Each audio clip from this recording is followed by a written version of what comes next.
Surface preparation is key to great success when you're working with epoxy. Surface preparation should revolve around a number of small, easy to remember parameters.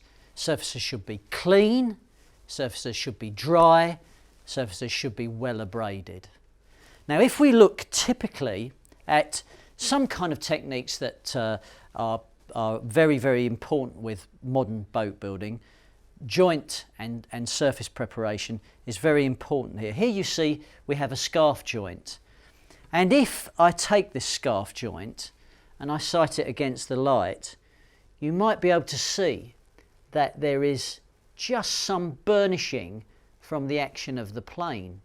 Now, it's very, very important to just break that glazed surface by sanding. Well, why do we do that? Well, actually, what we want here is for our epoxy to penetrate into the end grain as much as we can, and we can enhance that by sanding the surface.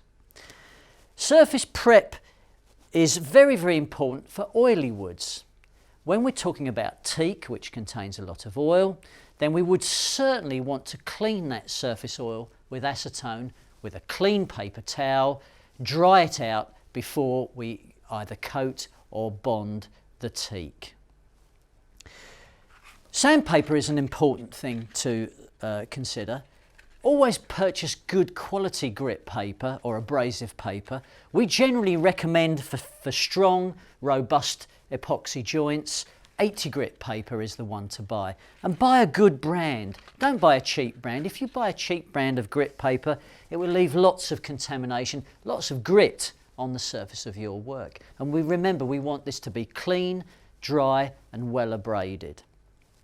So I'm just going to sand this little area here, and hopefully you'll be able to see exactly what I'm doing, and I'm breaking the glaze that is caused by the action of planing.